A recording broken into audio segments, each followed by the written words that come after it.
Hello, listeners. Welcome to Furs, Fins, and Feathers, a podcast presented by the Wyoming Game and Fish Department. I'm Parker. And I'm Francis. In each episode, we will discuss a Wyoming wildlife species and the features that make it so incredible. Francis, I'm so pumped for today's animal. I know, they're so cool. One of my favorite animals in the whole world. I actually had no clue we had them in Wyoming. They're the only one we have in the whole state. Well, I think there are some other animals like them. I don't know. They must be pretty special to be the state amphibian. Francis, tigers are a cat. Parker, tiger salamander, not just tiger. Specifically, the western tiger salamander. Oh, this is embarrassing. Oh my. In case you forgot, here's how this works. Francis and I will rate western tiger salamanders on a scale of 1 to 10 in a variety of categories. We then average our scores to get their wild rating. Let's move into mobility. Mobility, it's how they move. I'm giving them a 6 out of 10. And this is because they reproduce in ponds, but spend most of their life on land. So when it's time to migrate for the mating season, which is usually in early spring or typically when the snow starts to melt, they need to find a body of water to reproduce in. And they can travel over half a mile to find a water body that they can do this. But typically they travel about 500 yards. And honestly, that's a pretty long way for such a small critter. No, yeah. Last time we talked about mule deer and they're 240 miles, Right. but I'd love to see the comparison size-wise for how long they're traveling. I wish I would have thought about that. Yeah, we could have done the math. Anyway, I'm going to give them a 5. And generally I ding animals that are slow. And western tiger salamanders certainly are slow. But there's a certain majesty to how they move. It's like a giant dragon slowly moving across the landscape, taking its time. Yeah, there's music playing wherever they go. There's just something about it. I don't know if I can even describe it, but they're moving with intent. And I like that. I understand. Let's majestically stride over to size. Size is how big and how small, how short and how tall. We do care about them all. And for western tiger salamanders, we care about them a lot. Yeah, we do. I'm going to give them an 8. Wow. Because in the grand scheme of things, not a large animal. But in the salamander world, Pretty darn big. pretty big. They're the largest land-based salamander in North America. Oh, wow. They're only beat by the hellbender out on the East Coast, and that's purely in the water. So that sucker never sees the light of day. Okay. It's always hiding underneath the streams. They can be up to 13 and a half inches 13 long. and a half? Yeah. That's as big as a football. It's bigger than a football. It's like 2 inches bigger than a football. Wow. Yeah, they're really big. What'd you give them? I gave them a 7. Okay. And I'm focusing more on the size of their appetite. So they have a fairly small appetite because they only have to eat every 2 to 3 days. Wow. I know. I would starve. Oh, yeah. I mean, as we're doing this podcast, I'm already thinking about my next meal. Yeah. When they do eat, they mainly eat beetles, earthworms, and crickets. That's probably not my next meal. No. But speaking of food, let's talk about accessories. Accessories. Forks, spoons, plates, napkins, more spoons. You really got food on the brain. I know, I'm so hungry.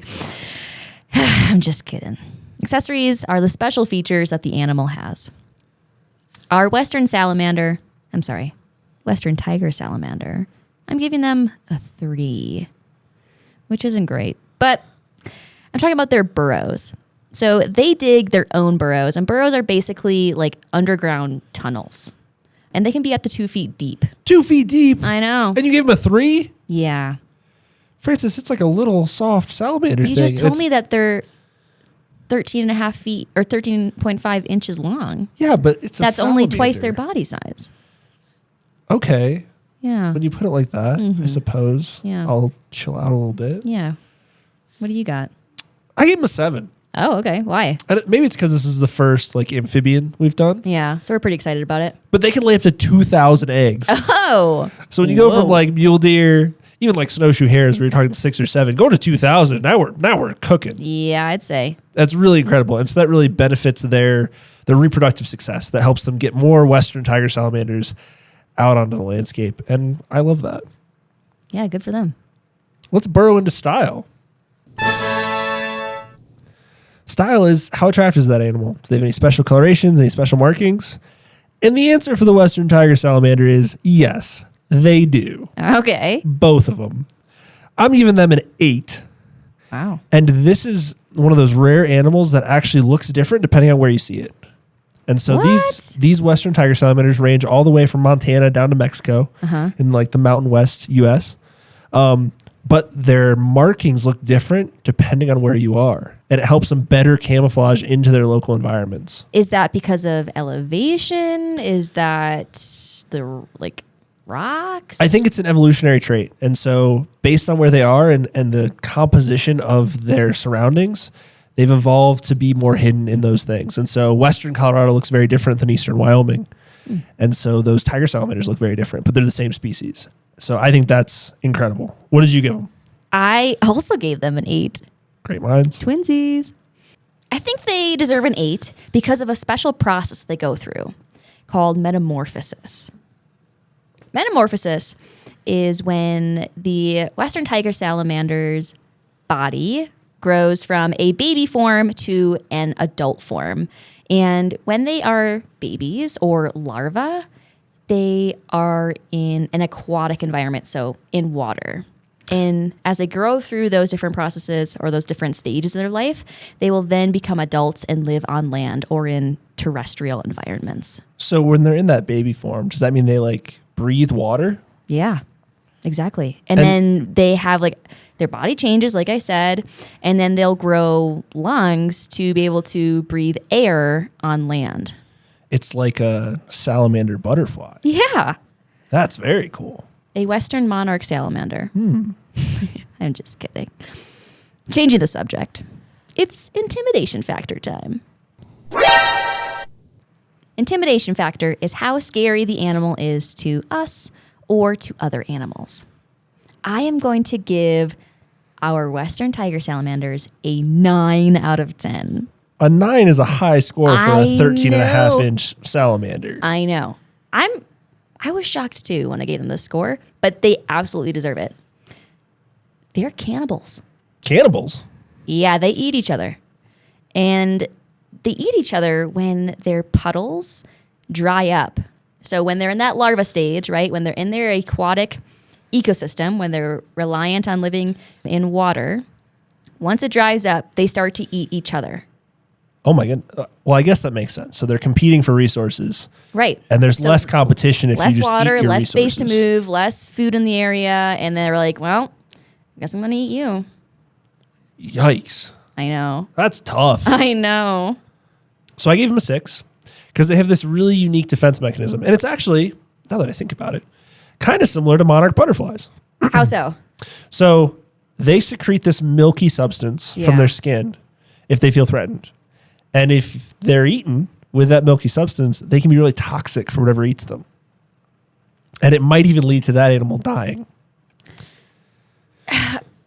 Okay, first off, I'm pretty shocked. I've never heard of this. But I have a follow-up question. So, I mean, essentially, why? If they're already eaten, is it a payback thing? Where they're so upset that they're eaten that they're going to, cause harm to this animal that ate them? Yeah, I don't think this is like revenge from the grave. Okay. I think it's more of, predators get educated. And not all the predators that eat these ones, die. Yeah. So they might eat one. Oops, that made me feel really not good. That wasn't worth it. It could also be when predators are teaching their young, they teach them to avoid those black and yellow tasty little salamanders because they've seen the effects or they've experienced the effects themselves. And so as that gets passed down from generation to generation, they get better at avoiding these toxic little critters. I see. Huh. So let's avoid getting eaten and head over to Razzle Dazzle.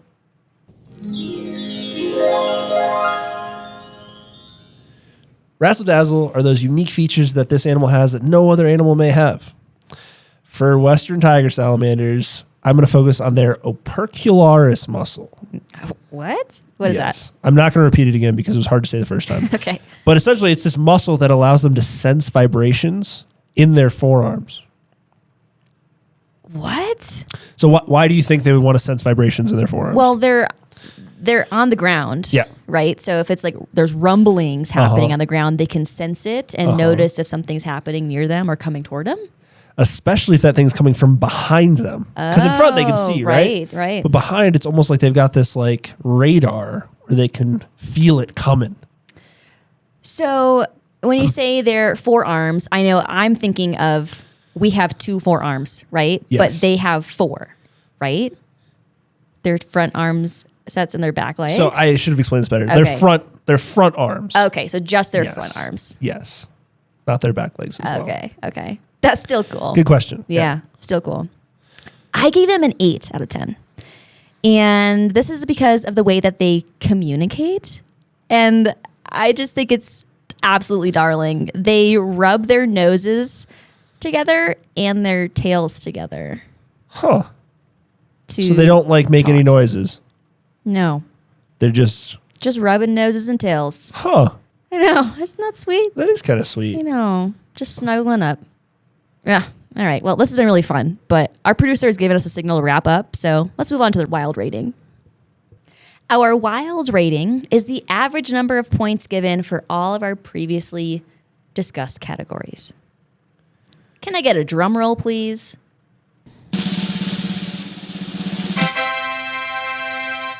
Western tiger salamanders get a 7. Hey, that's pretty awesome. That's great. I'd say. I learned a lot doing this. I really did too. I think they're really fun.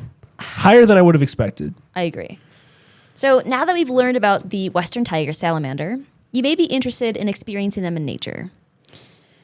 I'm just going to be honest. It may be difficult to experience them because they're nocturnal, which means they're only active at night. But some towns in Wyoming host migration assistance events in the spring. You can help move salamanders across barriers in their migration to where they need to get.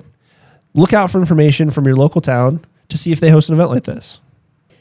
Ah, man. Like we already said, Western tiger salamanders were so much fun to talk about. I'm already looking forward to the next episode. Are you?